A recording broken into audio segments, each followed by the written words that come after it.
Trade ചെയ്യണോ invest ചെയ്യണോ? ഈ ട്രേഡിങ് ഇൻവെസ്റ്റ്മെന്റ് തമ്മിൽ വലിയ വ്യത്യാസങ്ങൾ എന്തെങ്കിലും ഉണ്ടോ? കൺഫ്യൂസ്ഡ് ആണോ നിങ്ങൾ? നമുക്ക് ഈ വീഡിയോയിലൂടെ കൃത്യമായിട്ട് മനസ്സിലാക്കാം എന്താണ് ട്രേഡിംഗ് എന്നും ഇതിൽ എന്തൊക്കെ കാര്യങ്ങൾ വരുന്നുണ്ടെന്നും എന്താണ് ഇൻവെസ്റ്റ്മെന്റും ഇതിലും എന്തൊക്കെ കാര്യങ്ങൾ വരുന്നുണ്ട് എന്നൊക്കെ വളരെ കൃത്യമായിട്ട് മനസ്സിലാക്കാം. Hello and welcome back to Entri Fin Academy. This is Elizabeth.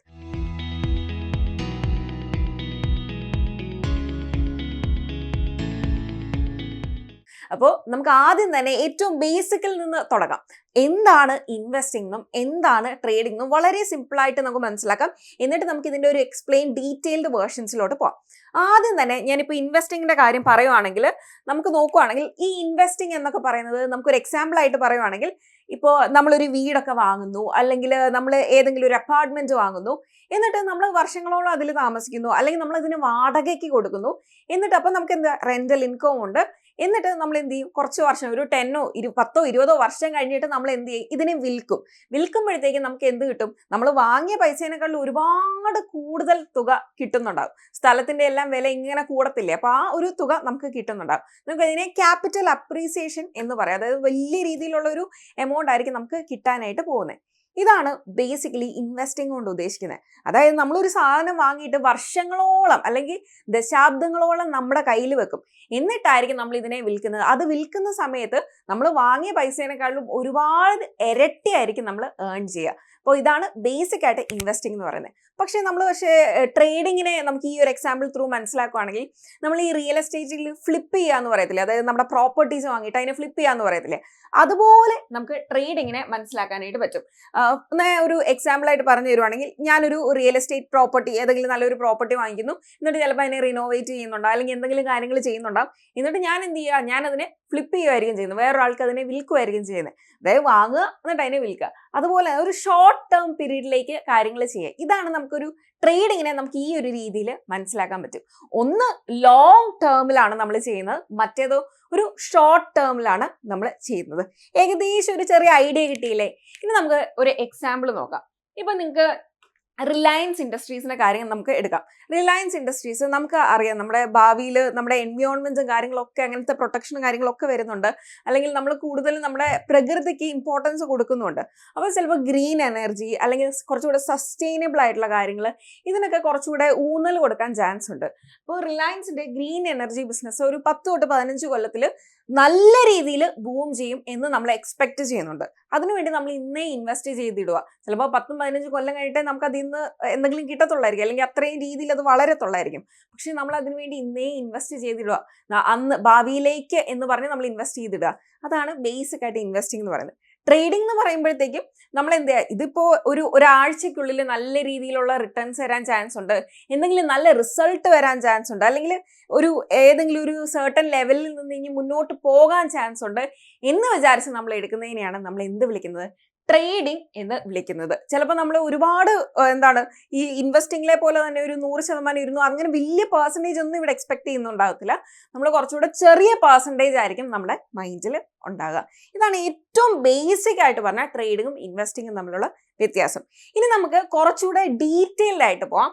എന്താണ് ഇൻവെസ്റ്റിംഗ് എന്ന് നമുക്ക് മനസ്സിലാക്കാം. ഇപ്പൊ ഇൻവെസ്റ്റിംഗ് എന്ന് പറയുമ്പോൾ ഇവിടെ തന്നെ പറയുന്നുണ്ട്, investing means putting your money into asset and stock, mutual funds, index funds, gold, real estate with expectation that it will grow in value in future. അതായത് ഒരു സമയത്തിനുള്ളിൽ, അതായത് ഒരു ഫ്യൂച്ചർ ടൈമിനുള്ളിൽ ഇത് നല്ല രീതിയിൽ ഔട്ട്ഗ്രോ പെർഫോം ചെയ്യാൻ സാധ്യതയുള്ള കാര്യങ്ങളിൽ ഒരു അസെറ്റ് ക്ലാസ്സിൽ നമ്മൾ ഇൻവെസ്റ്റ് ചെയ്യുന്നതിനാണ് നമ്മൾ ഇൻവെസ്റ്റിംഗ് എന്ന് പറയുന്നത്. ഇവിടെ നമുക്ക് കാണാനായിട്ട് പറ്റും, ഒന്നെങ്കിൽ സ്റ്റോക്ക് ആയിരിക്കാം, മ്യൂച്വൽ ഫണ്ട് ആയിരിക്കാം, ഇൻഡെക്സ് ഫണ്ട് ആയിരിക്കാം, ഗോൾഡ് ആയിരിക്കാം, റിയൽ എസ്റ്റേറ്റ് ആയിരിക്കാം. ഇതിലേതെങ്കിലും ഇത് അപ്രീഷിയേറ്റ് ചെയ്യും, ഇതിന്റെ വാല്യൂ കൂടും എന്ന എക്സ്പെക്ടേഷനിൽ നമ്മൾ നിക്ഷേപിക്കുന്ന ആ ഒരു പ്രോസസ്സിനെയാണ് നമ്മൾ എന്ത് പറയുന്നത്, ഇൻവെസ്റ്റിംഗ് എന്ന് പറയുന്നത്. ഈ ഇൻവെസ്റ്റിംഗിന്റെ ഏറ്റവും വലിയൊരു കാര്യം, അല്ലെങ്കിൽ ഈ ഇൻവെസ്റ്റിംഗിൽ തന്നെ ഏറ്റവും ഇമ്പോർട്ടൻ്റ് ആയിട്ട് വരുന്ന ഒരു കാര്യമാണ് സമയം എന്ന് പറയുന്നത്. ഇൻവെസ്റ്റേഴ്സ് എന്ന് പറഞ്ഞാൽ കുറച്ച് പേഷ്യൻസ് ഉള്ള ആൾക്കാരായിരിക്കണം. എനിക്കിപ്പോ പ്രോഫിറ്റ് കിട്ടണം എന്ന് വിചാരിച്ചിരിക്കുന്ന ആൾക്കാരായിരിക്കത്തില്ല ഇൻവെസ്റ്റേഴ്സ് എന്ന് പറയുന്നത്. അവർ കുറച്ചുകൂടെ പേഷ്യൻ്റ് ആയിരിക്കും. എനിക്ക് കാലങ്ങൾ എടുത്തായിരിക്കും ഇതിൻ്റെ റിസൾട്ട് കിട്ടുക എന്നുള്ള എക്സ്പെക്റ്റേഷൻ നല്ല രീതിയിലുള്ള ആളുകളായിരിക്കും ആര്, ഇൻവെസ്റ്റേഴ്സ് എന്ന് പറയുന്നത്. നിങ്ങൾക്ക് ഏതെങ്കിലും ഇൻവെസ്റ്റേഴ്സിനെ അറിയാമെങ്കിൽ, നിങ്ങൾ കേട്ടിട്ടുള്ള ഇൻവെസ്റ്റേഴ്സിനെ അറിയാമെങ്കിൽ താഴെ കമന്റ് ചെയ്യാൻ മറക്കണ്ട. അപ്പോൾ ഇൻവെസ്റ്റേഴ്സ് എന്ന് പറയാൻ കുറച്ചുകൂടെ പേഷ്യൻ്റ് ആയിരിക്കും. ഇപ്പൊ നമ്മുടെ ഇന്ത്യയിലെ വൺ ഓഫ് ദ വലിയ ഇൻവെസ്റ്റർ ആണ് രാകേഷ് ജിൻജുൻവാല. അദ്ദേഹം മരിച്ചു പോയിട്ടുണ്ട്. അപ്പോൾ ഇന്ത്യയിലെ തന്നെ ബിഗ് ബുൾ എന്നായിരുന്നു അദ്ദേഹം അറിയപ്പെട്ടിരുന്നത്. അപ്പോൾ രാകേഷ് ജിൻജുൻവാല ഒക്കെ ഇന്ത്യയിലെ ഒരു വലിയ ഇൻവെസ്റ്റർ ആണ്. ഏകദേശം ഈ ടൈറ്റന്റെ കാര്യം ഇവിടെ പറയുന്നുണ്ട്. ഈ രാകേഷ് ജിൻജുൻവാലയുടെ one of the favourite stock ആയിരുന്നു ടൈറ്റൻ എന്ന് പറയുന്നത്. അദ്ദേഹം ഈ സ്റ്റോക്ക് വാങ്ങിയത് വെറും 3 രൂപയ്ക്കാണ്. ഒരു ഷെയറിന് വെറും 3 രൂപയ്ക്ക് വാങ്ങിയതാണ്. 20 കൊല്ലത്തോളം അത് ഹോൾഡ് ചെയ്തു. അത് 2000 രൂപയിൽ മേളിൽ 2500 രൂപയ്ക്ക് മുകളിലായിട്ട് അത് വളർന്നിട്ടുണ്ട്. ഇതാണ് ഇൻവെസ്റ്റ്മെന്റ് ഒരു പവർ എന്ന് പറഞ്ഞാൽ. ഇപ്പൊ 3 രൂപയ്ക്ക് വാങ്ങിച്ചിട്ട് 6 രൂപയപ്പോൾ അത്രയും ലാഭം കിട്ടി എന്ന് പറഞ്ഞ് വിൽക്കുവാണെങ്കിൽ നമുക്ക് ഈ 2500 രൂപയുടെ ഈ ഗ്രോത്ത് നമുക്ക് കാണാൻ പറ്റുമോ? ഇല്ല, കാണാൻ പറ്റില്ല. ഈ ഇൻവെസ്റ്റിംഗ് എന്ന് പറയുമ്പോഴത്തേക്കും എന്താ, കാലങ്ങളോളം എത്ര കാലത്തോളം നമ്മൾ ഹോൾഡ് ചെയ്യുന്നു. പിന്നെ ഹോൾഡ് ചെയ്യുന്ന കമ്പനി നല്ലതായിരിക്കണം, അതിനെപ്പറ്റി കൃത്യമായിട്ട് സ്റ്റഡി ചെയ്തിട്ടായിരിക്കണം ഇൻവെസ്റ്റ് ചെയ്യുന്നത്. ചുമ്മാ റാൻഡം ആയിട്ട് ഏതെങ്കിലും സ്റ്റോക്കിൽ കൊണ്ട് ഇൻവെസ്റ്റ് ചെയ്തിട്ട് വർഷങ്ങൾ കഴിയുമ്പോൾ എനിക്ക് റിസൾട്ട് തരും എന്ന് പറഞ്ഞിരിക്കുന്നതല്ല. കൃത്യമായിട്ട് മനസ്സിലാക്കി നമ്മൾ പൈസ നിക്ഷേപിക്കുന്നതിനെയാണ് എന്ത് പറയുന്നത്, ഇൻവെസ്റ്റിംഗ് എന്ന് പറയുന്നത്. ഇപ്പോൾ ഇൻവെസ്റ്റിംഗിന്റെ ഒരു പവർ മനസ്സിലായില്ലേ? 3 രൂപയ്ക്ക് വാങ്ങിച്ച സാധനമാണ് 2000-ലധികം രൂപയായിട്ട് വളർന്നത്. അദ്ദേഹത്തിന്റെ പോർട്ട്ഫോളിയോയിലെ വലിയൊരു സ്റ്റോക്ക് ആയിരുന്നു ടൈറ്റൻ എന്ന് പറയുന്നത്. അപ്പോൾ എല്ലാ സ്റ്റോക്കും ഇതുപോലെ ഔട്ട് പെർഫോം ചെയ്യും എന്ന് ഞാൻ പറയുന്നില്ല. ബട്ട് എന്നാൽ പോലും ഇൻവെസ്റ്റ്മെന്റ്സിന്റെ ഒരു പവർ കാണാൻ പറ്റുന്ന ഒരു സ്റ്റോക്ക് തന്നെയാണ് നമ്മുടെ ടൈറ്റൻ എന്ന് പറയുന്നത്. ഇനി നമുക്ക് ഇൻവെസ്റ്റ്മെന്റ്സിന്റെ ബാക്കി കാര്യം നോക്കാം. എങ്ങനെയാണ് ഇൻവെസ്റ്റ്മെന്റ് വർക്ക് ചെയ്യുന്നത് നോക്കാം. നമ്മളൊരു സ്റ്റോക്ക് വാങ്ങുന്നു. ഓക്കെ, ഒരു അസറ്റ് ഇതേ കണ്ടോ, സ്റ്റോക്കോ മ്യൂച്വൽ ഫണ്ടോ ഇൻഡെക്സ് ഫണ്ടോ എന്തെങ്കിലും നമ്മൾ വാങ്ങുന്നു. അത് നമ്മൾ ലോങ് ടേമിലേക്ക് ഹോൾഡ് ചെയ്യുന്നു. ഒരു അസറ്റ് നമ്മൾ വാങ്ങുന്നു, ലോങ് ടേമിലേക്ക് നമ്മൾ ഹോൾഡ് ചെയ്യുന്നു. അതിൽ നിന്ന് നമുക്ക് ലാഭം കിട്ടുന്ന 2 രീതിയിലാണ്. ഒന്ന്, ക്യാപിറ്റൽ അപ്രീസിയേഷൻ എന്ന് പറയും. അതായത് നമ്മൾ വാങ്ങിച്ചത് ചിലപ്പോൾ 100 രൂപയ്ക്കായിരിക്കും, നമ്മൾ വർഷങ്ങൾ കഴിഞ്ഞ് വിൽക്കുന്നത് ചിലപ്പോൾ 500 രൂപയ്ക്കായിരിക്കും. അതായത് നമ്മൾ 100-നാണ് വാങ്ങിച്ചത്, അത് വിൽക്കുന്നത് 500 രൂപയ്ക്കായിരിക്കും. ഇതെന്താണ്, ക്യാപിറ്റൽ അപ്രീസിയേഷൻ ആണ്. ഇത് നല്ല രീതിയിൽ ഇതിൽ വളരുവാണ് ചെയ്യുന്നത്. അടുത്തതെന്ന് പറയുന്നതാണ് ഡിവിഡൻഡ്.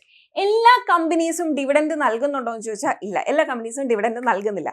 ഡിവിഡൻഡ് എന്ന് പറഞ്ഞാൽ സിമ്പിളായിട്ട് പറയുകയാണെങ്കിൽ കമ്പനി എന്താണ് പ്രോഫിറ്റ് ഏൺ ചെയ്യുന്നുണ്ട്. ഒരു വർഷം ചിലപ്പോൾ ഏതെങ്കിലും ഞാൻ ഒരു എക്സാമ്പിൾ വെച്ച് 100 കോടി രൂപ പ്രോഫിറ്റ് ആയിട്ട് ഏൺ ചെയ്തു എന്ന് വിചാരിക്കുക. അങ്ങനെയുള്ളപ്പോൾ അവർ വിചാരിക്കുകയാണ് ഈ പ്രോഫിറ്റിന്റെ ഒരു ഭാഗം ഇതിൽ ഇൻവെസ്റ്റ് ചെയ്ത ഷെയർ ഹോൾഡേഴ്സിന് കൊടുത്താലോ എന്ന് കമ്പനി വിചാരിക്കുകയാണ്. അങ്ങനെ കൊടുക്കുന്ന ഒരു ഭാഗമാണ്, അതായത് ആ പ്രോഫിറ്റിന്റെ ഒരു ഭാഗം ഷെയർ ഹോൾഡേഴ്സിന് കൊടുക്കുന്നതിനെയാണ് നമ്മൾ എന്ത് വിളിക്കുന്നത്, നമ്മൾ ഡിവിഡൻഡ് എന്ന് വിളിക്കുന്നത്. അപ്പൊ നമുക്ക് 2 രീതിയിലും കിട്ടും. ക്യാപിറ്റൽ അപ്രീസിയേഷനിൽ കിട്ടും, ഡിവിഡൻഡ് ആയിട്ടും കിട്ടും. എല്ലാ കമ്പനീസും ഡിവിഡൻഡ് തരുന്നില്ല. സോ ആ ഒരു കാര്യം മനസ്സിൽ നിന്ന് വിടുക. കാരണം എപ്പോഴും എല്ലാ കമ്പനീസും ഒന്നും ഡിവിഡൻഡ് തരത്തില്ല. മിക്ക ഡിവിഡൻഡ് തരുന്ന ഒരുപാട് ഡിവിഡൻഡ് തരുന്ന കമ്പനീസ് ചിലപ്പോൾ ഒരുപാട് പെർഫോം ചെയ്യുന്നൊക്കെ കുറവായിട്ടുള്ള സാധ്യതകളൊക്കെ നമ്മൾ കാണാറുണ്ട്. അപ്പോൾ ഡിവിഡൻഡിലും കൂടുതൽ ക്യാപിറ്റൽ അപ്രീസിയേഷൻ ആണ് നമ്മൾ ഇൻവെസ്റ്റ് ചെയ്യുന്ന സമയത്ത് നമുക്ക് ഏറ്റവും അധികമായിട്ട് കിട്ടുന്നത്. അപ്പോൾ കൃത്യമായിട്ട് നോക്കി പഠിച്ചു വേണം നമ്മൾ ഇൻവെസ്റ്റ് ചെയ്യാനായിട്ടും. ഇനി നമ്മൾ അടുത്ത കാര്യം നമ്മൾ നോക്കുകയാണെങ്കിൽ ഏതൊക്കെ ടൈപ്പ് ഇൻവെസ്റ്റ്മെന്റ്സ് നമുക്ക് ഇന്ത്യയിൽ അവൈലബിൾ ആണ് എന്ന് നോക്കുകയാണെങ്കിൽ ഞാൻ കുറച്ച് മേജർ ആയിട്ടുള്ള കാര്യങ്ങൾ മാത്രമേ എടുത്തിട്ടുള്ളൂ. ഇതല്ലാതെ ഒരുപാട് ഇൻവെസ്റ്റ്മെന്റ് ടൈപ്സും കാര്യങ്ങളും ഒക്കെ വരുന്നുണ്ട്. ഞാൻ മേജർ ആയിട്ടുള്ള പറഞ്ഞുതരാം. ആദ്യത്തെ എന്ന് പറയുന്നതാണ് ഡയറക്റ്റ് ഇക്വിറ്റി. ഡയറക്റ്റ് ഇക്വിറ്റി എന്ന് പറഞ്ഞാൽ നമ്മൾ നേരിട്ട് സ്റ്റോക്ക് മാർക്കറ്റ്, ഒരു ബ്രോക്കറിന്റെ സഹായത്തോടു കൂടി സ്റ്റോക്ക് മാർക്കറ്റിൽ നിന്ന് സ്റ്റോക്കുകൾ പർച്ചേസ് ചെയ്യുക. ഫോർ എക്സാമ്പിൾ നോക്കിയാൽ നമ്മൾ റിലയൻസിന്റെ ഒരു സ്റ്റോക്ക് നേരിട്ട് പർച്ചേസ് ചെയ്യുന്നതിനാണ് നമ്മൾ ഡയറക്റ്റ് ഇക്വിറ്റി എന്ന് പറയുന്നത്. റിലയൻസ് അല്ലെങ്കിൽ നമ്മുടെ ടാറ്റ മോട്ടോഴ്സ്, ആ കമ്പനിയുടെ ഒരു സ്റ്റോക്ക് ഞാൻ ഡയറക്റ്റ്ലി വാങ്ങുകയാണ്. അപ്പൊ അതെന്താ, ഡയറക്റ്റ് ഇക്വിറ്റി എന്ന് നമുക്ക് പറയാനായിട്ട് പറ്റും. അപ്പൊ നമുക്ക് അങ്ങനെ വാങ്ങാം. ചിലപ്പോൾ നമുക്ക് ഒരു കമ്പനി എങ്ങനെ വാങ്ങണം, അല്ലെങ്കിൽ ഈ കമ്പനി നല്ലതാണോ, അങ്ങനെ നമുക്ക് വലിയ ഐഡിയാസും കാര്യങ്ങളും ഒന്നും ഉണ്ടാവത്തില്ല. അങ്ങനെ ഉണ്ടെങ്കിൽ നമുക്ക് ഡയറക്റ്റ് ഇക്വിറ്റി ഒഴിവാക്കുന്നതായിരിക്കും നല്ലത്. നമുക്ക് അറിയത്തില്ല ഈ കമ്പനി എങ്ങനെ വർക്ക് ചെയ്യുന്നത്, അല്ലെങ്കിൽ ഈ കമ്പനീനെ പറ്റി അറിയില്ലെങ്കിൽ ഡെഫിനറ്റ്ലി നമുക്കിത് ഒഴിവാക്കാവുന്നതാണ്. കാരണം അറിയത്തില്ല, അത് ഒരുപാട് പൈസ ഇൻവെസ്റ്റ് ചെയ്തിട്ട് അത് കളയുന്ന അത്ര നല്ലതല്ല. ഇനി അടുത്തതാണ് മ്യൂച്വൽ ഫണ്ട്. നമ്മൾ ഈ ഒരു ബിഗിനർ ആണ് ഇൻവെസ്റ്റ്മെന്റ്സിൽ, അങ്ങനെ ഉണ്ടെങ്കിൽ നമുക്ക് ഇൻവെസ്റ്റ് ചെയ്യാൻ പറ്റുന്ന ഒരു കാര്യമാണ് മ്യൂച്വൽ ഫണ്ട്സ് എന്ന് പറയുന്നത്. കുറച്ച് കാര്യങ്ങളൊന്നും മനസ്സിലാക്കിയാൽ നമുക്ക് മ്യൂച്വൽ ഫണ്ട് ഇൻവെസ്റ്റ് ചെയ്യാൻ ഒരുപാട് ബുദ്ധിമുട്ടും കാര്യങ്ങളും ഇല്ല. നമുക്ക് ഈ സ്റ്റോക്ക് ഒന്നും പിക്കാൻ അധികം പാടൊന്നുമില്ല. സിമ്പിൾ ആയിട്ട് ഞാൻ എന്താണ് മ്യൂച്വൽ ഫണ്ട് എന്ന് നിങ്ങൾക്കൊന്ന് പറഞ്ഞുതരാം. അതായത് മ്യൂച്വൽ ഫണ്ട് എന്ന് പറഞ്ഞാൽ ഒരു പൂൾ ഓഫ് മണിയാണ്. ഇപ്പൊ ഞാനൊരു ഇൻവെസ്റ്റർ ആണ്, എന്നെ പോലെ ഒരു 100 പേര് വന്ന് ഇതിൽ ഇൻവെസ്റ്റ് ചെയ്യുക. ഇപ്പൊ കുറേ പൈസ, ഒരു 100 പേര് ഇതിലിങ്ങനെ ഇൻവെസ്റ്റ് ചെയ്യുക. അപ്പൊ ഇതൊരു പൂൾ ഓഫ് മണി ആയിട്ട് മാറി. ഈ പൂൾ ഓഫ് മണീന് ഇത്രയും ഒരുപാട് പൈസ ഉണ്ടല്ലോ, ഈ മണീനെ ഒരു ഫണ്ട് മാനേജർ ഓക്കെ, ഈ പൈസേനെ ഒരു ഫണ്ട് മാനേജർ എന്ത് ചെയ്യും, ഹാൻഡിൽ ചെയ്യും. എന്നിട്ട് നമ്മളുടെ റിസ്ക് അനുസരിച്ച് നമ്മൾ അങ്ങനെ ഉണ്ട് കേട്ടോ, ഇതൊക്കെ ചൂസ് ചെയ്യാൻ കുറച്ച് കാര്യങ്ങളുണ്ട്, ക്രൈറ്റീരിയാസ് ഉണ്ട്. ഞാൻ അത്രയും ഡീപ്പായിട്ട് പോകുന്നില്ല. നമ്മുടെ റിസ്ക്കും നമുക്ക് എത്രത്തോളം റിവാർഡ് വേണം, നമ്മൾക്ക് എത്രത്തോളം കാര്യങ്ങൾ വേണം, നമ്മളുടെ കാര്യങ്ങളൊക്കെ അനുസരിച്ച് ഈ ഫണ്ട് മാനേജർ പല പല സ്റ്റോക്കിലോട്ട്, അതായത് ഒരു സ്റ്റോക്കിലോട്ടല്ല ഇൻവെസ്റ്റ് ചെയ്യുക, പല പല സ്റ്റോക്കിലോട്ട് ഡൈവേഴ്സിഫൈ ചെയ്ത് ഇൻവെസ്റ്റ് ചെയ്യും. അപ്പൊ മ്യൂച്വൽ ഫണ്ട് എന്ന് പറയുന്നത് ഓൾറെഡി ഒരു ഡൈവേഴ്സിഫൈഡ്, അതായത് അത്യാവശ്യം നല്ല, നമ്മളെല്ലാം കൊണ്ട് ഒരു ഒറ്റ സ്റ്റോക്കിൽ ഇൻവെസ്റ്റ് ചെയ്യുന്നതിന് വരെ നല്ല ഡൈവേഴ്സിഫൈഡ് ആയിട്ട് കിട്ടുന്ന ഒരു കാര്യമാണ് മ്യൂച്വൽ ഫണ്ട് എന്ന് പറയുന്നത്. ഇവിടെ നമ്മളല്ല ഇൻവെസ്റ്റ് ചെയ്യുന്നത്, നമ്മുടെ ബിഹാഫിൽ ഒരു ഫണ്ട് മാനേജറാണ് നമുക്കിതെല്ലാം ചെയ്തു തരുന്നത്. അപ്പൊ നമ്മൾ ആദ്യമായിട്ട് സ്റ്റോക്കിൽ ഇൻവെസ്റ്റ് ചെയ്ത് അങ്ങനെ ഒരു കാര്യം പൈസ കളയത്തില്ല എന്ന് നമുക്ക് വിശ്വസിക്കാം. നമുക്ക് വേണ്ടി ഒരു എക്സ്പെർട്ടൈസ് ഉള്ള ഒരു ഫണ്ട് മാനേജറാണ് ഇതൊക്കെ ചെയ്യുന്നത്. പിന്നെ മ്യൂച്വൽ ഫണ്ടും കാര്യങ്ങളൊക്കെ ചൂസ് ചെയ്യാൻ കുറച്ച് കാര്യങ്ങളുണ്ട്. നിങ്ങൾക്ക് അതിനെ പറ്റി അറിയണമെങ്കിൽ കമന്റ് ചെയ്താൽ മതി. ഇനി അടുത്തതെന്ന് പറയുന്നതാണ് SIP. ഇനി പല ആളുകൾക്കുള്ള ഒരു കൺഫ്യൂഷനാണ്, SIP ഒരു ഇൻവെസ്റ്റ്മെന്റ് അല്ലേ, SIP ഒരു ഇൻവെസ്റ്റ്മെന്റ് അല്ലേ. ഞാൻ പലവട്ടം പറഞ്ഞിട്ടുള്ള ഒരു കാര്യമാണ്, SIP എന്ന് പറയുന്നത് ഒരിക്കലും ഒരു ഇൻവെസ്റ്റ്മെന്റ് അല്ല. ഇതെന്ന് പറയുന്ന ഒരു ഇൻവെസ്റ്റ് ചെയ്യാനുള്ള ഒരു വേ ഓഫ് ഇൻവെസ്റ്റിംഗ് ആണ്. ഇൻവെസ്റ്റ് ചെയ്യാൻ പറ്റുന്ന ഒരു കാര്യമാണ് SIP എന്ന് പറയുന്നത്. അതായത് വേ ഓഫ് ഇൻവെസ്റ്റിംഗ്, നമുക്ക് എങ്ങനെയാണോ ഇൻവെസ്റ്റ് ചെയ്യാനുള്ള ഒരു വഴിയാണ് SIP എന്ന് പറയുന്നത്. അതായത് എല്ലാ മാസവും 1-ാം തീയതി അല്ലെങ്കിൽ 5-ാം തീയതി ഒരു നിശ്ചിത തുക ഓട്ടോമാറ്റിക് ആയിട്ട് നമ്മുടെ അക്കൗണ്ടിൽ നിന്ന് പോയി അത് ഇൻവെസ്റ്റഡ് ആവുന്നതിനെയാണ് നമ്മൾ എന്ത് വിളിക്കുന്നത്, SIP എന്ന് വിളിക്കുന്നത്. അത് നമുക്ക് വേണമെങ്കിൽ ഇതിൽ മ്യൂച്വൽ ഫണ്ട്സിൽ ചെയ്യാം, ചില ആപ്സ് ഡയറക്റ്റ് നമുക്ക് സ്റ്റോക്കിൽ ചെയ്യാവുന്നുണ്ട്. അപ്പൊ അങ്ങനെയൊക്കെ പലതിലും നമുക്ക് ചെയ്യാനായിട്ട് പറ്റും. SIP എന്ന് പറയുന്നത് എന്താണ്, ഒരു വേ ഓഫ് ഇൻവെസ്റ്റ്മെന്റ് ആണ്. അപ്പോൾ നമുക്ക് തൽക്കാലം SIP-നെ അവിടെ നിർത്താം, അത് നമുക്ക് ഇൻവെസ്റ്റ്മെന്റ് ആയിട്ട് കൂട്ടണ്ട. അടുത്തെന്ന് പറയുന്നതാണ് ഇൻഡെക്സ് ഫണ്ട് അല്ലെങ്കിൽ ETF എന്ന് പറയുന്നത്. ഞാനൊരു വീഡിയോ ETFസിനെയും ഇൻഡെക്സ് ഫണ്ട്സിനെയും പറ്റി യൂട്യൂബിൽ ഓൾറെഡി ചെയ്തിട്ടുണ്ട്, നിങ്ങൾക്ക് അത് ചെക്കൗട്ട് ചെയ്ത് നോക്കാവുന്നതാണ്. ഇനി ഞാൻ ഏറ്റവും സിമ്പിൾ ആയിട്ട് പറയുകയാണെങ്കിൽ ഇൻഡെക്സ് ഫണ്ട് എന്താണെന്ന് ചോദിച്ചാൽ എന്താണ്, അതായത് ഇപ്പോൾ ഇൻഡെക്സ് ഫണ്ടിലെ ഒരെണ്ണമാണ് നിഫ്റ്റി 50 ഇൻഡെക്സ് ഫണ്ട് എന്ന് പറയുന്നത്. അപ്പോൾ ഇത് പല ഫണ്ട് ഹൗസസിലും കാര്യങ്ങളിലും ഒക്കെ വരുന്നുണ്ട്, നമുക്ക് അത്രയും ഡീപ്പായിട്ട് പോകണ്ട. നിഫ്റ്റി 50 ഇൻഡെക്സ് ഫണ്ട്, ഈ നിഫ്റ്റി 50 ഇൻഡെക്സ് ഫണ്ട് എന്ന് പറയുവാണെങ്കിൽ ഈ നിഫ്റ്റി 50-ലെ 50 കമ്പനികളിലും ഇൻവെസ്റ്റ് ചെയ്യുന്നത്, അതിന്റെ വെയിറ്റേജ് അനുസരിച്ച് ഇൻവെസ്റ്റ് ചെയ്യുന്നതിനെയാണ് നമ്മൾ എന്താണ് നിഫ്റ്റി 50 ഇൻഡെക്സ് ഫണ്ട് എന്ന് പറയുന്നത്. ഇപ്പൊ നിഫ്റ്റി 50-ലുള്ള കമ്പനീസ് എന്താ, വലിയ ടോപ്പ് ലാർജസ്റ്റ് കമ്പനീസ് ആയിരിക്കും ഈ നിഫ്റ്റി 50-ലുള്ള കമ്പനി. അപ്പൊ അങ്ങനത്തെ ഉള്ള കമ്പനീസിൽ ഇൻവെസ്റ്റ് ചെയ്യുന്നതാണ് ഈ നിഫ്റ്റി 50 ഇൻഡെക്സ് ഫണ്ട്. അതുപോലെ പല ഇൻഡെക്സുകളും വരുന്നുണ്ട്. അപ്പൊ ഈ നിഫ്റ്റി 50 ഞാൻ ഒരു എക്സാമ്പിൾ ആയിട്ട് മാത്രം പറഞ്ഞതാണ്. അപ്പൊ അതാണ് ഇൻഡെക്സ് ഫണ്ട് എന്ന് പറയുന്നത്. അപ്പൊ നമ്മൾ എത്ര ടൈപ്സ് പഠിച്ചു, ഡയറക്റ്റ് നമുക്ക് ഇക്വിറ്റിയിൽ ഇൻവെസ്റ്റ് ചെയ്യാം, മ്യൂച്വൽ ഫണ്ട്സ് ത്രൂ ചെയ്യാം, ഇൻഡെക്സ് ഫണ്ട്സ് അല്ലെങ്കിൽ ETF ത്രൂ ചെയ്യാം. ഇനി അല്ലെങ്കിൽ നമ്മുടെ ഏറ്റവും ഇന്ത്യൻസിന്റെ മോസ്റ്റ് ഫേവറേറ്റ് ആയിട്ടുള്ള ഒരു കാര്യമാണ് ഗോൾഡിലുള്ള ഇൻവെസ്റ്റ്മെന്റ്സ് എന്ന് പറയുന്നത്. ഗോൾഡ് എന്ന് പറയുന്നത് നമുക്കറിയാം, ഇത് എത്രത്തോളമാണ് ഗോൾഡിന്റെ വില കൂടിക്കൊണ്ടിരിക്കുന്നത് നമുക്ക് കൃത്യമായിട്ട് അറിയാം. അപ്പൊ നമുക്ക് ഗോൾഡിൽ പല രീതിയിലും ഇൻവെസ്റ്റ് ചെയ്യാനായിട്ട് പറ്റും. സോവറിൻ ഗോൾഡ് ബോൺസ് ഉണ്ട്, പക്ഷെ അത് നിർത്തി നമുക്ക് ഓൾറെഡി എക്സിസ്റ്റ് ചെയ്യുന്നത് ബൈ ചെയ്യാനൊക്കെ പറ്റും. അതല്ലാത്ത പക്ഷം സോവറിൻ ഗോൾഡ് ബോൺസ് നിർത്തി ഗോൾഡ് ETFs ഉണ്ട്. അപ്പൊ അങ്ങനെ പല തരത്തിലുള്ള ഗോൾഡിൽ ഇൻവെസ്റ്റ് ചെയ്യാൻ പറ്റുന്ന പല കാര്യങ്ങളും നമുക്കുണ്ട്. അപ്പൊ ജസ്റ്റ് നമുക്ക് അതൊക്കെ ഒന്ന് ചെക്കൗട്ട് ചെയ്യാം. നിങ്ങൾക്ക് ഗോൾഡിൽ ഇൻവെസ്റ്റ് ചെയ്യാനുള്ള പല വഴികളും അറിയണമെങ്കിൽ കമന്റ് ചെയ്താൽ മതി. ഇനി അടുത്താണ് PPF-ഉം NPS-ഉം എന്ന് പറയുന്നത്. ഇതൊക്കെ ഗവൺമെന്റ് ബാക്ക്ഡ് ആയിട്ടുള്ള ലോങ് ടേമിലേക്കുള്ള സേവിങ് സ്കീംസ് ആണ്. പക്ഷേ ഞാനൊരു ലോങ്ങർ ടേം ഇൻവെസ്റ്റ്മെന്റ്, അതായത് നമുക്കൊരു 20 years 30 years ഒക്കെ ഉണ്ടെങ്കിൽ കൂടുതലും മ്യൂച്വൽ ഫണ്ട്സും ഡയറക്റ്റ് ഇക്വിറ്റി ഒക്കെ ആയിരിക്കും നമുക്ക് ഏറ്റവും നല്ലത്. സോ ഇത്രയും കാര്യങ്ങൾ മനസ്സിലായില്ലേ, ഇൻവെസ്റ്റ്മെന്റ് എന്താണെന്ന് മനസ്സിലായില്ലേ, ഏതിലൊക്കെ ഇൻവെസ്റ്റ് ചെയ്യാം എന്ന് മനസ്സിലായില്ലേ. പറയുന്നുണ്ട് നമ്മുടെ കോവിഡിന് ശേഷം നിഫ്റ്റി 50 എത്രത്തോളം റിക്കവർ ചെയ്തിട്ടുണ്ട് എന്നുള്ള കാര്യമൊക്കെ ഇവിടെ കൃത്യമായിട്ട് പറയുന്നുണ്ട്. അതായത് കോവിഡിന്റെ സമയത്തൊക്കെയാണ് മാർക്കറ്റ് ഫോളായി, അതുപോലെ തന്നെ ഫോളായി തന്നെയാണോ ഇരുന്നത്, അല്ല അത് കഴിഞ്ഞ് അത് ബൗൺസ് ബാക്ക് ചെയ്യുകയാണ് ചെയ്തത്. നല്ല രീതിയിൽ ഭയങ്കര പുതിയ ഹൈസ് ക്രിയേറ്റ് ചെയ്തു. വരുന്ന വർഷങ്ങളിലെല്ലാം ഹൈസ് ക്രിയേറ്റ് ചെയ്ത് മുന്നോട്ട് പോവുക തന്നെയാണ് ചെയ്തത്. അപ്പോൾ ഇൻവെസ്റ്റിംഗ് എന്ന് പറയുമ്പോൾ ഒരു ഇൻവെസ്റ്ററിന്റെ മൈൻഡ് സെറ്റ് എന്താ, ഒരു ലോങ് ടേം വിഷനോട് കൂടി ഒരു ഇൻവെസ്റ്ററിന്റെ മൈൻഡ് സെറ്റ് എന്ന് പറഞ്ഞാൽ ഒരു ലോങ് ടേം വിഷനോട് കൂടി പൈസ നിക്ഷേപിച്ചിടുക എന്നുള്ളതാണ്. ആ ഒരു വിഷൻ അല്ലെങ്കിൽ ആ ഒരു ലെവൽ എത്തുന്ന സമയത്തായിരിക്കും ചിലപ്പോൾ പതിയെ വിറ്റ് ഒഴിവാക്കുക. ഇനി അടുത്തതെന്ന് പറയുന്നതാണ് വാട്ട് ഈസ് ട്രേഡിംഗ്. ഇവിടെ ഇരിക്കുന്ന പല ആളുകൾക്കും അറിയേണ്ട കാര്യം ഇതായിരിക്കും, എന്താണ് ട്രേഡിംഗ് കൊണ്ട് എന്താണ്, നമുക്ക് എങ്ങനെ ട്രേഡ് ചെയ്യാൻ പറ്റും, ഏതൊക്കെ തരത്തിലുള്ള ട്രേഡിംഗ് ഉണ്ട്, ഇതൊക്കെയായിരിക്കും പലരുടെയും കൺഫ്യൂഷൻ. ആദ്യം തന്നെ ട്രേഡിംഗ് എന്ന് പറയുന്നത് നമുക്ക് ഏറ്റവും സിമ്പിൾ ആയിട്ട് പറയുകയാണെങ്കിൽ ആക്റ്റീവ്ലി മാർക്കറ്റിൽ നിന്ന് ബൈയും സെല്ലും ഒക്കെ ചെയ്യുന്നതിനെയാണ് നമ്മൾ ട്രേഡിംഗ് എന്ന് പറയുന്നത്. അതായത് നമ്മൾ ഈ ഇൻവെസ്റ്റ്മെന്റ്സ് ചിലപ്പോൾ നമ്മൾ ഏതെങ്കിലും സമയത്ത് അനലൈസ് ചെയ്തിട്ട് നമ്മൾ ഇൻവെസ്റ്റ് ചെയ്തിട്ട് ചിലപ്പോൾ ചിലപ്പോൾ ഒരു മാസം കൂടുമ്പോഴോ അല്ലെങ്കിൽ ഒരു 6 മാസം കൂടുമ്പോഴൊക്കെ ആയിരിക്കും നമ്മുടെ ഇൻവെസ്റ്റ്മെന്റ് പോർട്ട്ഫോളിയോ ഒക്കെ നമ്മൾ തുറന്നു നോക്കുക. അങ്ങനെയല്ല ട്രേഡിങ്ങിലോട്ട് വരുമ്പോൾ ഇതിന്റെ മാനേജ്മെന്റ് വളരെ ആക്റ്റീവാണ്. അല്ലാതെ നമ്മൾ പാസീവായിട്ട് ചെയ്യുന്ന ഒരു കാര്യമല്ല ഈ ഇൻവെസ്റ്റ്മെന്റ്സ് എന്ന് ട്രേഡിംഗ് എന്ന് പറയുന്നത്. കുറച്ചുകൂടെ ആക്റ്റീവായിട്ടാണ് ചെയ്യുന്നത്. ഇവിടെ ട്രേഡേഴ്സ് ആണെങ്കിൽ കമ്പനിയുടെ 10 കൊല്ലത്തെ ഗ്രോത്ത് എങ്ങനെയുണ്ട്, കമ്പനി എത്രത്തോളം പെർഫോം ചെയ്യുന്നുണ്ട്, ഇതൊന്നുമല്ല ട്രേഡേഴ്സിന് അറിയണ്ടേ. ട്രേഡേഴ്സിന് ടെക്നിക്കൽ അനാലിസിസ് ത്രൂ ആയിരിക്കും ഇതെല്ലാം മനസ്സിലാക്കുക. എങ്ങനെയാണ് ഇത് പെർഫോം ചെയ്യുന്നത്. ചിലപ്പോൾ ഒരാഴ്ചത്തെ കാര്യം അറിഞ്ഞാൽ മതിയായിരിക്കും. ചിലപ്പോൾ ഈ ഒരൊറ്റ ദിവസം എന്ത് നടക്കുന്നുണ്ട് എന്നുള്ള കാര്യം, അല്ലെങ്കിൽ ഏതെങ്കിലും പർട്ടിക്കുലർ ലെവലിലാണോ നിൽക്കുന്നത്, അങ്ങനത്തെ ഉള്ള ബേസിക് കുറച്ച് കാര്യങ്ങളാണ് ആർക്ക് വേണ്ടത്, ഈ ട്രേഡേഴ്സിന് അറിയേണ്ടത്.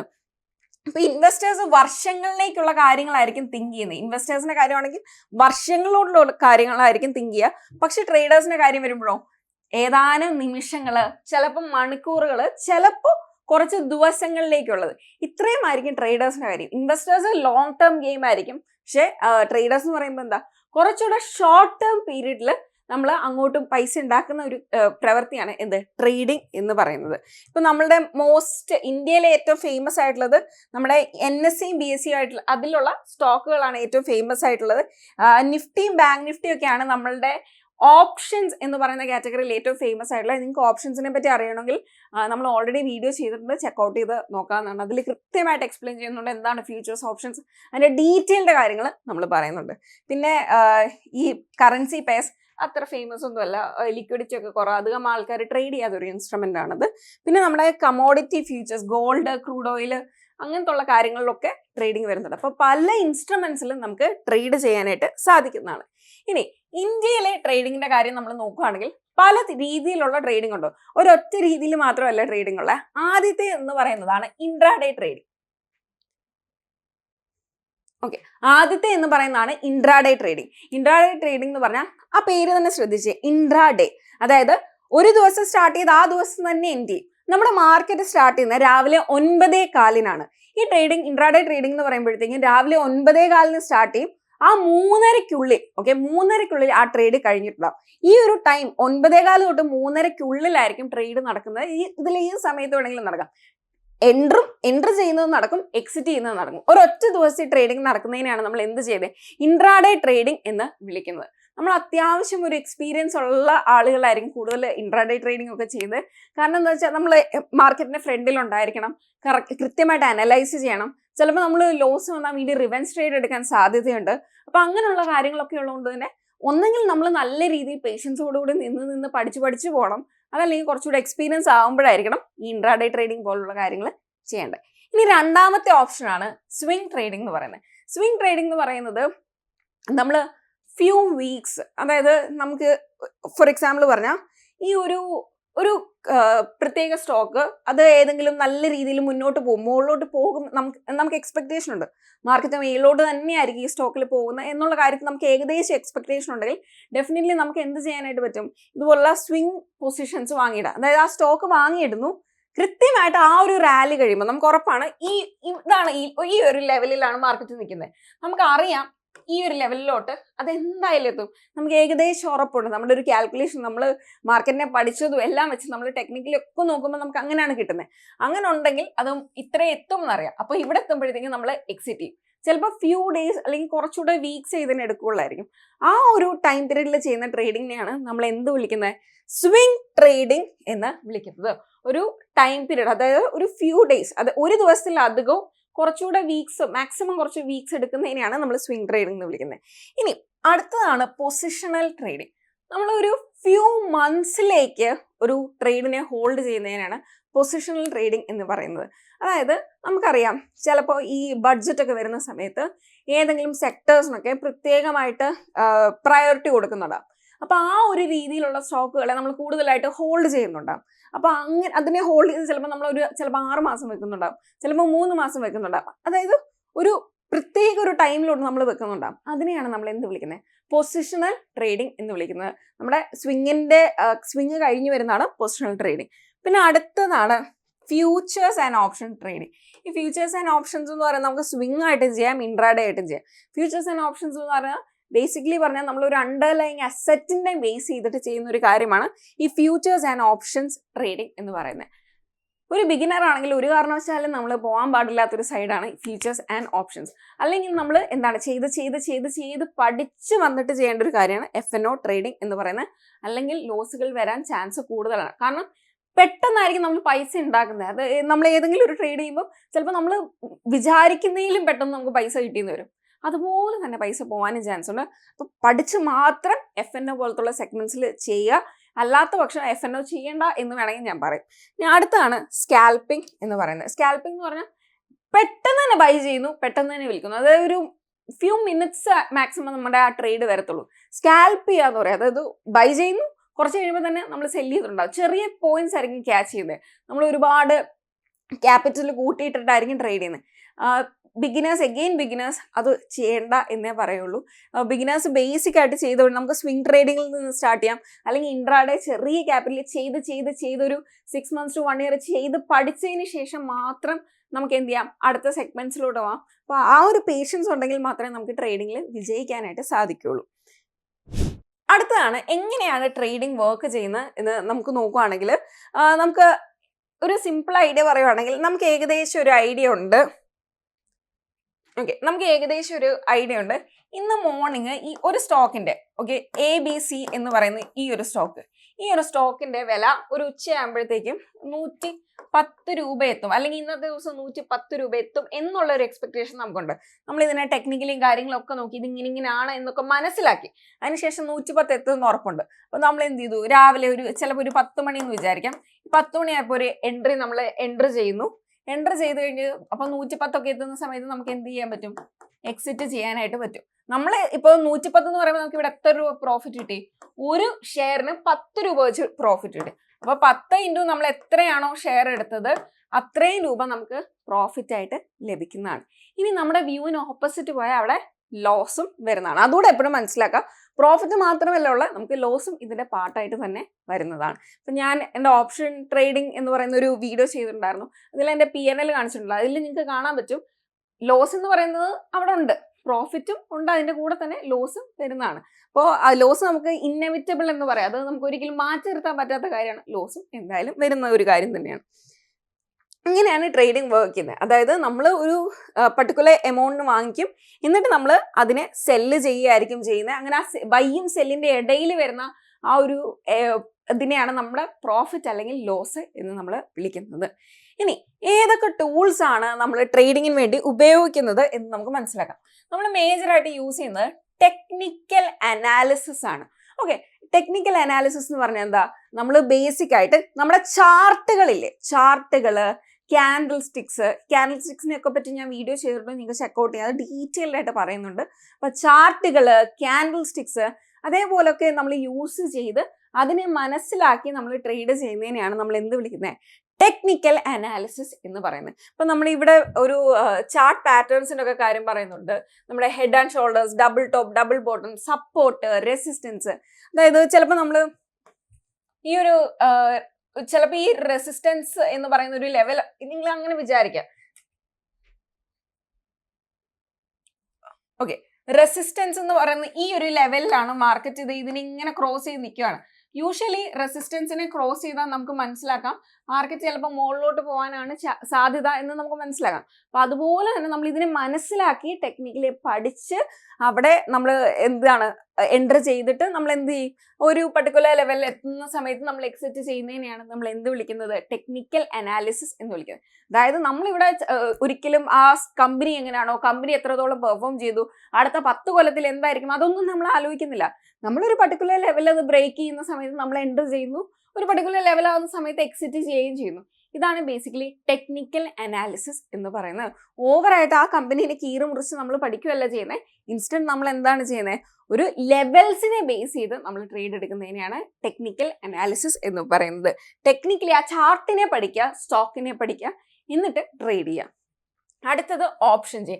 ഇത് ഓപ്ഷൻസ് നമ്മൾ പഠിക്കുന്ന സമയത്ത് അല്ലെങ്കിൽ ഓപ്ഷൻസിൽ ട്രേഡ് ചെയ്യുന്ന സമയത്ത് നമുക്ക് ഹെൽപ്ഫുൾ ആകുന്ന ഒരു കാര്യമാണ് ഈ ഓപ്ഷൻ ചെയിൻ എന്ന് പറയുന്നത്. ഈ ഓപ്ഷൻ ചെയിൻ നമുക്ക് കുറച്ചുകൂടെ കാര്യങ്ങൾ, മാർക്കറ്റ് എങ്ങോട്ട് പോകാനായിരിക്കും സാധ്യത, അല്ലെങ്കിൽ എവിടെയാണ് ഏറ്റവും കൂടുതൽ ബയേഴ്സ് ഉള്ളത്, എവിടെയാണ് ഏറ്റവും കൂടുതൽ സെല്ലേഴ്സ് ഉള്ളത്, അതിൽ നിന്ന് നമുക്ക് ഏകദേശം കുറച്ച് ഇൻഫ്ലുവൻസസ് കിട്ടും, എങ്ങനെയാണ് ഇത് വർക്ക് ചെയ്യുന്നത് എന്നുള്ള കാര്യങ്ങൾ മനസ്സിലാക്കാൻ പറ്റും. അപ്പോൾ അതിനെയാണ് ഓപ്ഷൻ ചെയിൻ അനാലിസിസ് എന്ന് പറയുന്നത്.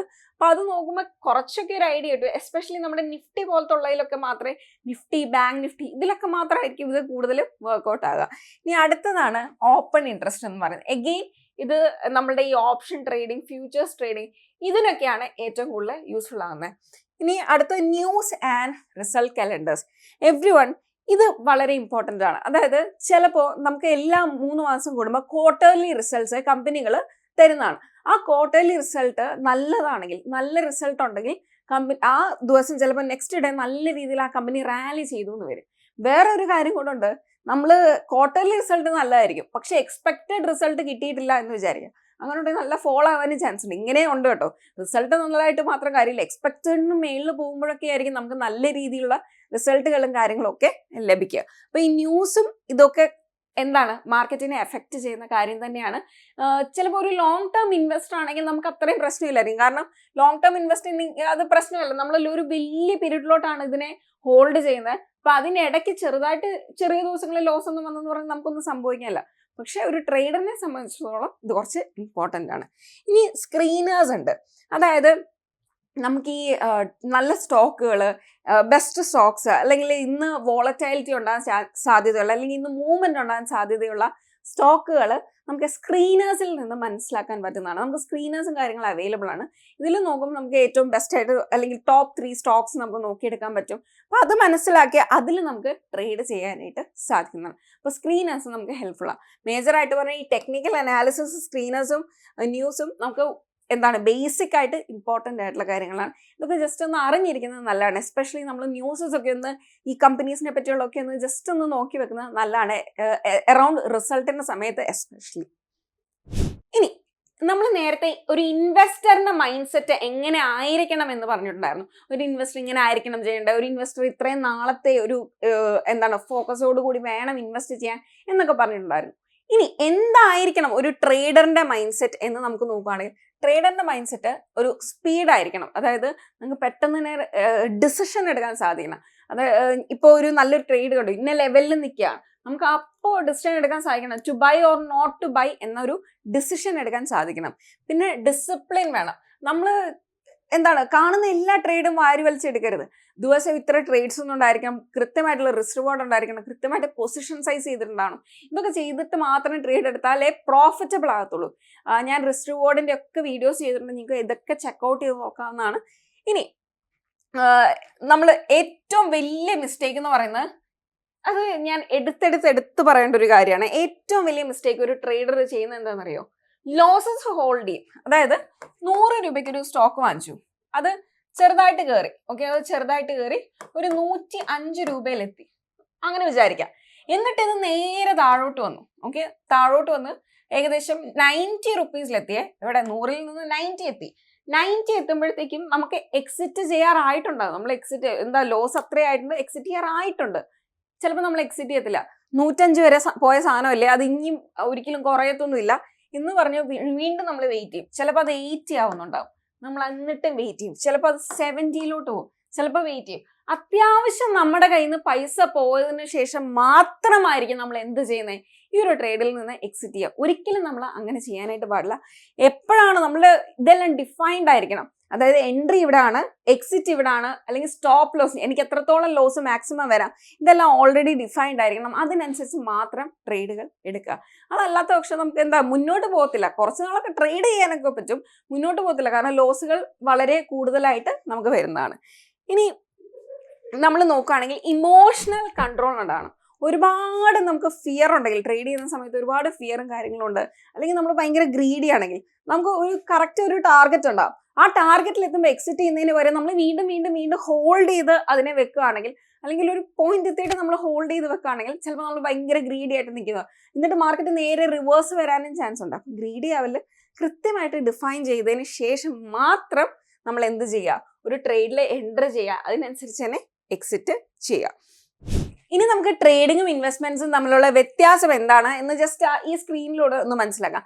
ആദ്യം തന്നെ ടൈം ഹൊറൈസൺ ആണ്. നമ്മൾ ഇൻവെസ്റ്റ് ചെയ്യുന്ന സമയത്ത് നമുക്ക് നമ്മൾ ഇയേഴ്സോ അല്ലെങ്കിൽ ദശാബ്ദങ്ങളോളം ഡെക്കേഡ്സോളം നമ്മൾ ഹോൾഡ് ചെയ്യുന്നുണ്ടാവും. അപ്പോൾ ഇൻവെസ്റ്റ് ചെയ്യുന്ന സമയത്ത് എന്താണ്, ടൈം നല്ല രീതിയിൽ കൂടുതലാണ്. ഇനി ട്രേഡ് ചെയ്യുന്ന സമയത്തോ ടൈം കുറവാണ്, വെറും സെക്കൻഡ്സോ മിനിറ്റ്സോ അല്ലെങ്കിൽ ഫ്യൂ ആവേഴ്സോ നമുക്ക് വേണ്ട വരത്തുള്ളൂ ട്രേഡ് ചെയ്യാനായിട്ട്. ചിലപ്പോൾ സ്വിംഗ് ട്രേഡിംഗ് ആണെങ്കിൽ ഫ്യൂ ഡേയ്സ് എടുത്തു എന്ന് വരും. ഇവിടുത്തെ ഗോള് എന്ന് പറയുന്നത്, ഇൻവെസ്റ്റ്മെന്റ്സിന്റെ ഗോൾ എന്ന് പറയുന്നത് ഒരു ലോങ് ടേമിലേക്ക് ഒരു വെൽത്ത് ബിൽഡ് ചെയ്യുക, അല്ലെങ്കിൽ ഒരു ഫ്യൂച്ചർ സ്റ്റെബിലിറ്റി ആയിരിക്കും നമ്മൾ എക്സ്പെക്ട് ചെയ്യുക. പക്ഷേ ട്രേഡിങ്ങിൽ നമ്മൾ ഷോർട്ട് ടേം പ്രോഫിറ്റ് ആണ് നമ്മളിവിടെ എക്സ്പെക്ട് ചെയ്യുക. ഒരു ബിസിനസ് ഇൻകം പോലെ അല്ലെങ്കിൽ ചിലപ്പോൾ ഒരു സാലറി പോലെ പെട്ടെന്നുള്ള ക്വിക്ക് ഇൻകം ആയിരിക്കും നമ്മളിവിടെ എക്സ്പെക്ട് ചെയ്യുന്നത്. ഇനി ഇവിടെ നമുക്ക് ഒരുപാട് നേരം, ഇൻവെസ്റ്റ്മെന്റിന്റെ കേസ് നമ്മൾ നോക്കുകയാണെങ്കിൽ ഒരുപാട് നേരം മാർക്കറ്റിന്റെ ഫ്രണ്ടിൽ ഇരിക്കേണ്ടി വരുന്നുണ്ടോ? ഇല്ല. നമുക്ക് ചിലപ്പോൾ നമ്മൾ ഇൻവെസ്റ്റ് ചെയ്യുന്നു, ചിലപ്പോൾ അതിനെപ്പറ്റി നമുക്ക് അങ്ങ് മറന്നു കളയാം. നമ്മൾ വല്ലപ്പോഴും ഒരു 3 മാസമോ 6 മാസമോ ഒക്കെ കൂടുമ്പോഴായിരിക്കും നമ്മുടെ ഇൻവെസ്റ്റ്മെന്റ് പോർട്ട്ഫോളിയോ ചെക്ക് ചെയ്യുക. അല്ലെങ്കിൽ എന്തെങ്കിലും ബാഡ് റിസൾട്ട്സോ അങ്ങനെ എന്തെങ്കിലുമൊക്കെ വരുമ്പോഴായിരിക്കും നമ്മൾ ഇൻവെസ്റ്റ്മെന്റ് പോർട്ട്ഫോളിയോ ചെക്ക് ചെയ്യുക. പക്ഷേ നമ്മൾ ട്രേഡിങ്ങിന്റെ കാര്യമാണെങ്കിലോ ആക്റ്റീവ് ആയിരിക്കണം, നമ്മൾ മാർക്കറ്റിൽ ഉണ്ടായിരിക്കണം, എന്താ നടക്കുന്നത് പ്രോപ്പർലി നമ്മൾ ആക്റ്റീവ് ആയിട്ട് തന്നെ ഇവിടെ നിൽക്കേണ്ടതാണ്. ഇനി നമ്മൾ അനാലിസിസ് നോക്കുകയാണെങ്കിൽ, ഒരു ഇൻവെസ്റ്റ്മെന്റ് കേസിൽ നമ്മൾ നോക്കുകയാണെങ്കിൽ ഫണ്ടമെന്റൽ അനാലിസിസ് ആണ് നമ്മൾ ചെയ്യേണ്ടത്. ഫണ്ടമെന്റൽ അനാലിസിസ് എന്ന് പറഞ്ഞാൽ ആ കമ്പനീനെ പറ്റി പഠിച്ച്, ആ കമ്പനിയുടെ ബിസിനസ് മോഡല്, അതേപോലെ തന്നെ അതിന്റെ ക്യാഷ് ഫ്ലോ കാര്യങ്ങൾ ഇതെല്ലാം നമ്മൾ ചെക്ക് ചെയ്ത് അത് നോക്കുന്നതാണ് ഫണ്ടമെന്റലി ആ കമ്പനീനെ പഠിക്കുക എന്ന് പറയുന്നത്. ഇനി നമ്മൾ പക്ഷേ ട്രേഡിങ്ങിലോട്ട് വരുമ്പോഴോ നമ്മൾ പ്രൈസും പാറ്റേൺസും ചാർട്ടും ഇതൊക്കെ വെച്ച് ടെക്നിക്കലിയാണ് അനലൈസ് ചെയ്യാറ്. ഇൻവെസ്റ്റ്മെന്റ് കാര്യം നമ്മൾ പറയുവാണെങ്കിൽ ലോങ് ടേം ആണെങ്കിൽ, ഞാൻ ഷോർട്ട് ടേം കാര്യമല്ല പറയുന്നത്, ലോങ് ടേം ആണെങ്കിൽ നമുക്ക് റിസ്ക് കുറവാണെന്ന് പറയാം. ലോ ടു മോഡറേറ്റ് ആണ് നമ്മുടെ റിസ്ക് എന്ന് പറയുന്നത്. പക്ഷെ നമുക്ക് ട്രേഡിങ്ങിന്റെ കാര്യം പറയുവാണെങ്കിൽ കുറച്ചുകൂടെ ഹൈ റിസ്ക് ആണ് ഇവിടെ വരുന്നത്. ഇനി എല്ലാവരും ട്രേഡ് ചെയ്യുന്നവരായാലും ഇൻവെസ്റ്റ് ചെയ്യുന്നവരായാലും എപ്പോഴും വിട്ടുപോകുന്നത്, മറന്നു പോകുന്നത് അല്ലെങ്കിൽ പറയാതിരിക്കുന്ന ഒരു കാര്യമാണ് ഇമോഷണൽ ഡിമാൻഡ് എന്ന് പറയുന്നത്. അതായത് ഈ ട്രേഡിങ് നമ്മൾ പൈസ വെച്ചിട്ടാണ് ചെയ്യുന്നത്. അങ്ങനെ പൈസ വെച്ചിട്ട് ചെയ്യുന്നതുകൊണ്ട് തന്നെ നമുക്കറിയാം നമ്മുടെ ഇമോഷൻസിന് നല്ല രീതിയിൽ ട്രിഗർ ചെയ്യും. ഈ ഇമോഷൻസ് കാരണമാണ് നമുക്ക് ഗ്രീഡും അതേപോലെ തന്നെ ഓവർ ട്രേഡിങ്ങും കാര്യങ്ങളും ഒക്കെ വരുന്നത്. അപ്പോൾ ഇവിടെ ഇമോഷൻസ് ട്രേഡിങ്ങിന്റെ കേസിൽ നല്ല ഹൈ ആണ്. ട്രേഡിങ്ങിന്റെ കേസിൽ കുറച്ച് ഹൈ ആണ് വരുന്നത്. പക്ഷെ നമ്മുടെ ഇൻവെസ്റ്റിങ്ങിന്റെ കേസിൽ നോക്കുന്ന സമയത്ത് കുറച്ചുകൂടെ ലോവർ ആണ്. നമ്മൾ ഒരുപാട് അങ്ങോട്ട് ടെൻസ്ഡ് ആവേണ്ട കാര്യമില്ല. നമുക്കറിയാം മാർക്കറ്റ് ഫോൾ ആയാലും അത് തിരിച്ച് കയറും. നമ്മൾ നോക്കിയെടുത്ത സ്റ്റോക്കുകൾ മ്യൂച്വൽ ഫണ്ട്സും ഒക്കെ നല്ലതാണെങ്കിൽ നമുക്ക് അത്രയും ടെൻസ്ഡ് ആവേണ്ട കാര്യങ്ങൾ വരുന്നില്ല. ഇനി ടൈം റിക്വയർഡ് നോക്കുകയാണെങ്കിൽ ഇൻവെസ്റ്റ്മെന്റ്സിന്റെ ഒക്കെ ആണെങ്കിൽ നമ്മൾ ഒരുപാട് സമയമൊന്നും വേണ്ട, ചിലപ്പോൾ കുറച്ച് സമയം മാത്രം മാറ്റി വെച്ചാൽ മതി. പക്ഷെ ട്രേഡിങ്ങിൽ നമുക്ക് ഫ്യൂ ആവേഴ്സ് ചിലപ്പോൾ ഡെയിലി മാറ്റി വെക്കേണ്ടി വരും. നമ്മൾ ചിലപ്പോൾ കുറച്ചധികം ഒരു അരമണിക്കൂറെങ്കിലും ഡെയിലി നമ്മൾ മാറ്റി വെക്കേണ്ടി വരും ട്രേഡിങ്ങിന്റെ കേസിലോട്ട് വരുന്ന സമയത്ത്.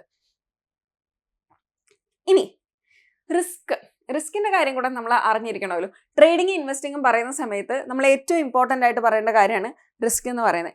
ഈ ട്രേഡിങ്ങിന്റെ കേസിൽ നമ്മൾ നോക്കുകയാണെങ്കിൽ ഈ 2008 നമുക്ക് മാർക്കറ്റ് എല്ലാം ഫോൾ ആയിട്ടുണ്ടായിരുന്നു. നമ്മുടെ US ഉണ്ടായിരുന്ന ഒരു ക്രൈസിസ് കാരണം, നമുക്കറിയാം ഒരു നമ്മളുടെ മോർഗേജ് ക്രൈസിസ് കാരണം നല്ല ഫോൾ ആയിട്ടുണ്ടായിരുന്നു. അതെല്ലാ മാർക്കറ്റ്സിനെ എഫക്ട് ചെയ്തു, ഇന്ത്യൻ മാർക്കറ്റിനെ എഫക്ട് ചെയ്തു.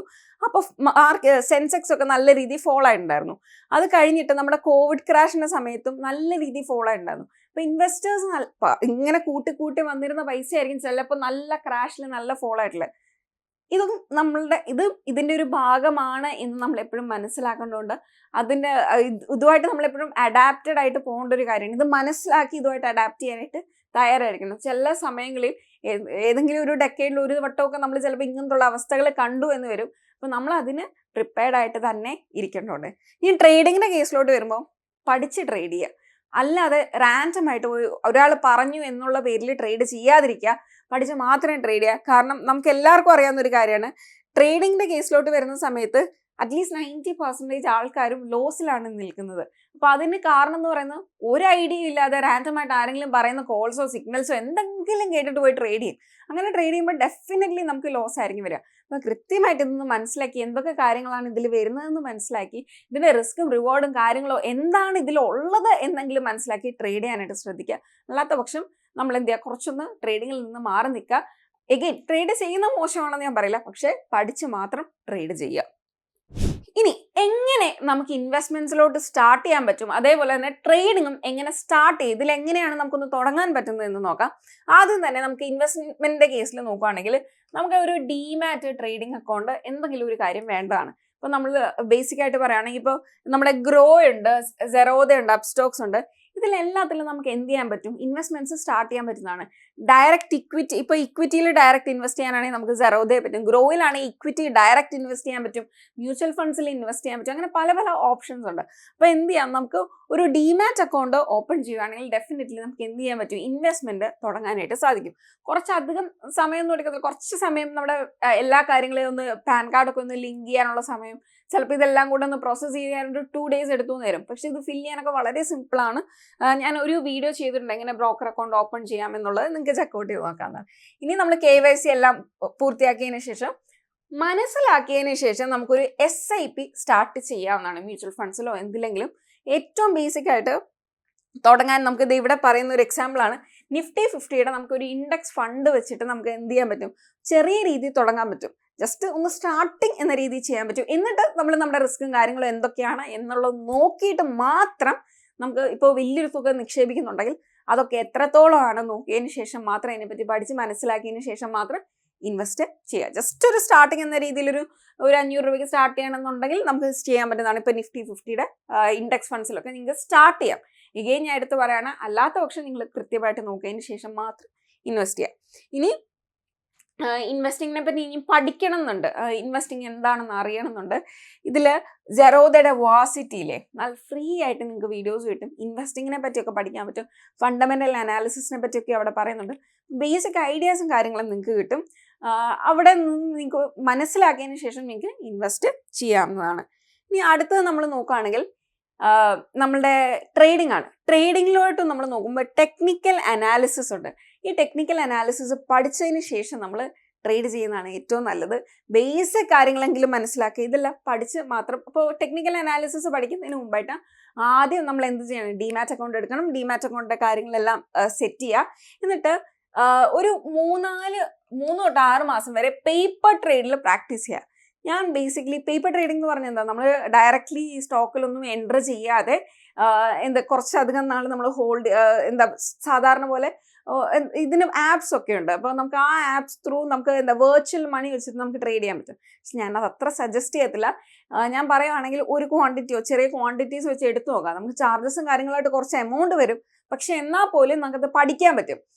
നമുക്കൊരു ഫീലിംഗ് കിട്ടും. അതായത് ലോസ് ആകുന്ന സമയത്ത് നമുക്ക് ആ ഫീൽ കിട്ടും. പേപ്പർ ട്രേഡിങ്ങിൽ ആ ഫീൽ കിട്ടത്തില്ല. അപ്പോൾ കുറച്ച് മാസങ്ങൾ പ്രാക്ടീസ് എന്ന രീതിയിൽ കൊടുത്താൽ മാത്രമേ നമുക്ക് ട്രേഡിങ്ങിൽ സക്സസ്ഫുൾ ആകാൻ പറ്റുള്ളൂ.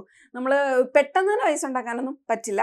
ആദ്യത്തെ കുറച്ച് ആൾ പഠിക്കാനും ഇത് മനസ്സിലാക്കാനും നമ്മൾ എടുക്കേണ്ടതുകൊണ്ട് എന്നാൽ മാത്രമേ ട്രേഡിങ്ങിൽ സക്സസ്ഫുൾ ആകാൻ പറ്റൂ. ഇനി never start with FNO as A beginner. ഞാൻ നേരത്തെ പറഞ്ഞ ഒരു കാര്യമാണ്. നിങ്ങളൊരു ബിഗിനർ ആണെങ്കിൽ ഒരു കാരണവശാലും FNOയിൽ പോയി പെട്ടെന്ന് തന്നെ തലവെക്കരുത്. കാരണം നിങ്ങളൊന്ന് നോക്കി പഠിച്ച് അത് മനസ്സിലാക്കി നമുക്കൊരു ബേസ് ഉണ്ടാക്കിയതിന് ശേഷം മാത്രം FNOയിലോട്ട് പോവാം. FNOയിൽ നമ്മൾ സാധാരണ ഫ്യൂച്ചേഴ്സ് ആൻഡ് ഓപ്ഷൻസ് നമ്മൾ സാധാരണ ഇക്വിറ്റിയിൽ കാണുന്ന പോലത്തെ കാര്യങ്ങളല്ല ഉള്ളത്. കുറച്ചുകൂടെ ഇതിൽ ഗ്രീക്സ് എന്നൊക്കെ പറഞ്ഞ് കുറേ കാര്യങ്ങൾ വരുന്നുണ്ട്. അതുകൊണ്ട് തന്നെ ലോസ് ആവാനും മിക്കവരും ബൈ ആണ് ചെയ്യുന്നത്. ലോസ് ആവാനുള്ള സാധ്യതകൾ കുറച്ച് കൂടുതലാണ്. അത് മനസ്സിലാക്കിയതിന് ശേഷം മാത്രം ആ ഒരു FNOയിലോട്ടും കാര്യങ്ങളിലോട്ടും എൻ്റർ ചെയ്യാം. പിന്നെ കീപ്പ് എ ട്രേഡിംഗ് ജേർണൽ എന്ന് പറയുന്നത്, നമുക്കൊരു ട്രേഡിംഗ് ജേർണൽ എന്ന് പറയുന്നത് നമ്മൾ എൻ്റർ ചെയ്ത ഡേറ്റ്, നമ്മൾ എൻ്റർ ചെയ്ത സ്റ്റോക്ക്, നമ്മുടെ ലാഭം നഷ്ടം ഇതെല്ലാം കൃത്യമായിട്ട് നോട്ട് ചെയ്ത് വെക്കുന്നതിനാണ് നമ്മൾ ട്രേഡിംഗ് ജേർണൽ എന്ന് പറയുന്നത്. ഒരു ജേർണൽ ചെയ്യാം. നമ്മൾ ഡയറി ഒക്കെ എഴുതുന്ന പോലെ തന്നെ നമ്മൾ എടുത്ത സ്റ്റോക്കിനെ പറ്റി നമ്മളുടെ അപ്പോഴത്തെ ഇമോഷൻ എന്താണ് അതും കൂടെ നോട്ട് ചെയ്ത് വെക്കുകയാണെങ്കിൽ നമുക്കൊരു ജേർണൽ പ്രിപ്പയർ ചെയ്യാനായിട്ട് പറ്റും. അപ്പോൾ ആ ഒരു ജേർണൽ നോക്കുകയാണെങ്കിൽ നമുക്ക് ഏകദേശം ഒരു ഐഡിയ കിട്ടും. എവിടെയാണ് എനിക്ക് തെറ്റി, എത്രത്തോളം പ്രോഫിറ്റ് എനിക്കുണ്ടായി, എത്രത്തോളം ലോസ് ഉണ്ടായി, എത്രത്തോളമാണ് ഞാൻ ട്രേഡ് ചെയ്ത് വന്നത്, ഇങ്ങനത്തുള്ള കുറേ കാര്യങ്ങളെ പറ്റി നമുക്കൊരു ഡീറ്റെയിൽഡ് ഐഡിയ കിട്ടും. ഇതെടുത്ത് നോക്കിയാൽ കൂടെ നമുക്ക് മനസ്സിലാകത്തുള്ളൂ ഇതെന്തൊക്കെയാണ് നടന്നത്, നമ്മൾ റിസ്ക് റിവാർഡൊക്കെ പ്രോപ്പർലി ഫോളോ ചെയ്തിട്ടുണ്ടോ, ഇതൊക്കെ മനസ്സിലാക്കണമെങ്കിൽ ഒന്ന് ജേർണൽ ചെയ്ത് നോക്കുക. പിന്നെ മാസ്റ്റർ റിസ്ക് മാനേജ്മെന്റ്, അതായത് നമുക്ക് നഷ്ടപ്പെടാൻ മാക്സിമം ഓക്കെയാണ് എന്ന് തോന്നുന്ന ഒരു തുകയിൽ കൂടുതൽ ഒരു കാരണവശാലും നമ്മളൊരു ട്രേഡ് നഷ്ടപ്പെടുത്തരുത്.